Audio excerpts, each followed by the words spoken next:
I had recently started my job as a trainee in a call centre. I was desperate and barely scraping by.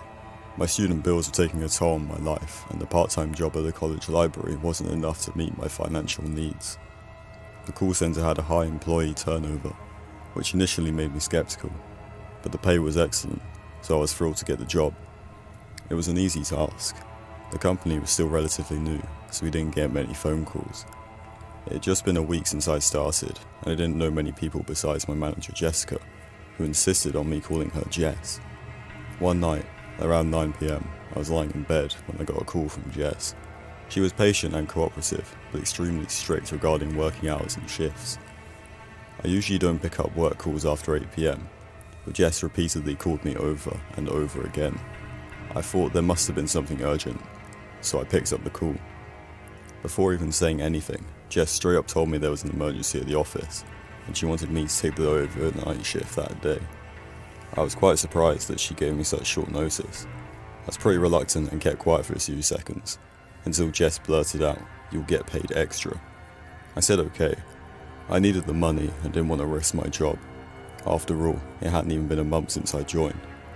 Jess told me to get there in half an hour. I immediately got up, quickly changed to my uniform, and left for the office. I arrived there in less than 25 minutes. When I first arrived, I was shocked to find that the main door was left open, although no one else seemed to be around, not even Jess. I looked around and went inside. It was completely dark. However, I could see one computer still on through the darkness. The light from the computer made it easier for me to navigate around the office. I turned on the lights and called out for Jess.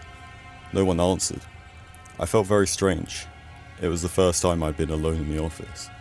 Feeling uneasy, I took out my phone and redialed Jessica's number, but she wasn't picking up my calls. All of a sudden, the telephone near the computer began to ring. I quickly stumbled towards it and picked up the receiver. I couldn't hear a single word. I stayed on the line uttering "hello" for a minute straight, but all I could hear was a distant muffled sound. I got very irritated. How could Jess even leave me here all alone? How unfair, I thought to myself. It was about 9 PM. I couldn't believe the time was passing so slow. I had to stay there till 5 AM. I was already panicking. Just then, I got another call. I promptly picked up the phone and questioned what issue they had. It was a lady.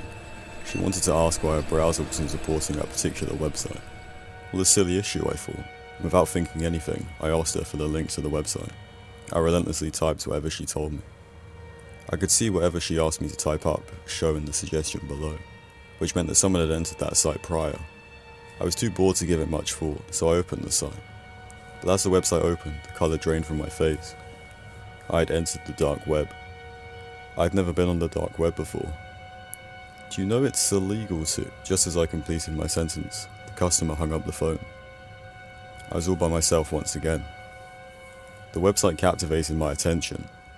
I stared at my computer screen for a long time until I gathered the courage to surf around the website. I clicked on one of the top options. My hands were trembling as the image popped up. It was an image of a girl with her face completely mutilated. My body felt numb and the blood froze in my veins. I immediately closed the website. The sweat was dripping from my forehead. After a bit of time, I stood up and went to the washroom. I was all alone in the call centre and I couldn't leave the door unlocked. It just didn't feel safe. I locked the main entrance and went towards the hallway. The washroom was at the end of the hallway. It felt creepy to walk towards there. I kept feeling like someone, or something, was following me, but I tried to assure myself that it was all in my imagination. By the time I reached the washroom, the lights in the hallway started flickering. Today feels quite odd, I said to myself, and nervously entered the washroom. I turned the water faucet and began splashing water on my face. All at once, the lights inside the washroom went out. In no time, my surroundings were pitch black. I felt unsettled by a strange and mysterious presence in the washroom, which scared the hell out of me. I quickly got my phone out and turned on the flashlight without wasting time. I put the phone on the sink and continued washing my face. Maybe this was a dream, and I was still safe at home, asleep in my bed, I thought to myself. I started to hear a loud scratching sound from inside one of the bathroom stalls. My fear spiked. I quickly picked up the phone and turned around. Abruptly, I felt as if something had moved in front of the mirror, but there was no one. I must have been imagining the whole thing. Calm down, I said to myself as I patted my face dry. A bolt of panic suddenly hit me as I saw the same mutilated person in my computer reflected in the mirror. My mouth was open in a silent scream. The more I stayed in the washroom, the creepier I felt, so I literally ran out from there. Upon exiting the washroom, I heard the door behind me shut loudly on its own. I cringed with fear as I couldn't grasp what was happening. Every moment inside the call centre was starting to feel frightening. Is that creepy website behind it, all this? I thought to myself with a certain disbelief. At the same time, I desperately wanted to get out of there. Then I thought again, after gaining some sense, what if I'm just imagining it all? Should I go and check inside? So many thoughts came flooding into my mind, but I felt it would be best to go back to my desk as quickly as possible. I ran from the hallway towards the desk, and I looked back at the computer screen when the telephone began to ring one more time. My mouth went dry as I tried to pick up the phone, but the ringing had stopped all of a sudden. I don't know why, I felt compelled to revisit the dark web, and, more specifically, that same website. My curiosity heightened and I reopened the site. It was precisely 12:45 AM. I clicked on the same image that had frightened me a moment ago. After clicking on that image, several others showed up. Nothing intrigued me as much as the video at the bottom of that page.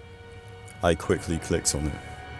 After a few minutes of buffering, the video finally loaded. A girl was sitting on the chair blindfolded with her hands tied behind her. She kept struggling, trying to escape her capture, but failed miserably upon every attempt. Something suddenly caught my attention. The girl's jacket. It had the same logo as my call center. Adrenaline pumped through my veins. Even though I try not to think negatively, my mind pondered the exact opposite.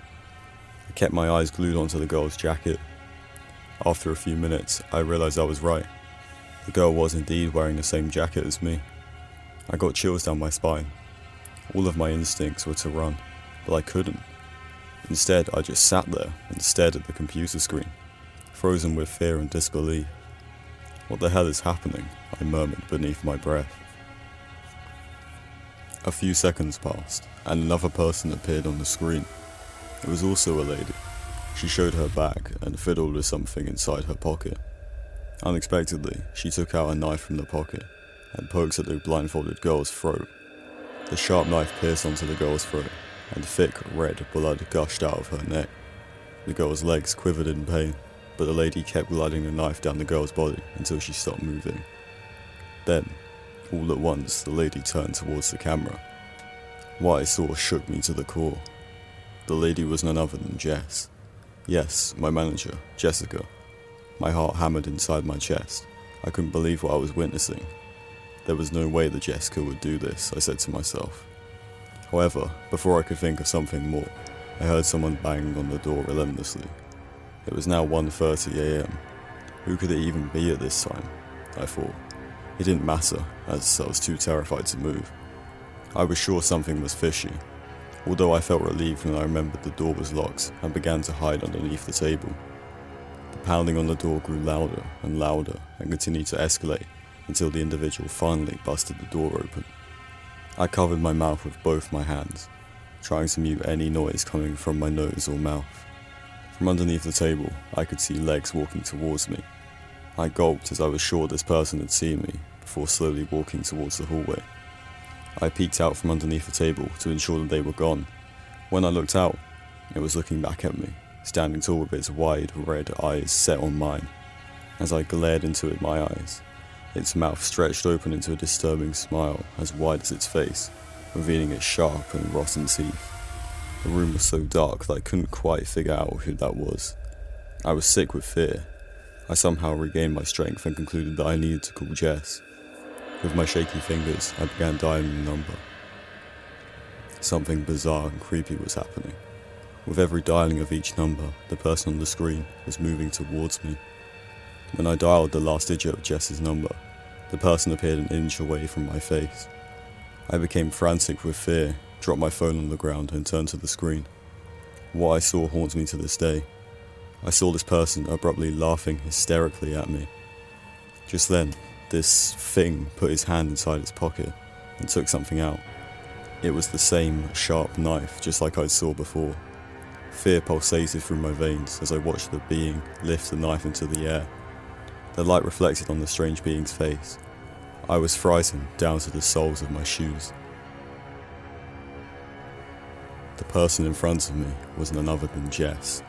She stared deep into my eyes with a smirk on her face. Then she reached for my stomach. I had never experienced such a fear in my life. Dread twisted in my gut. I understood there was no way that I could escape this nightmare. I began to wipe the sweat from my forehead with my trembling hands, and ran as fast as my feet would carry me, with my eyes completely shut.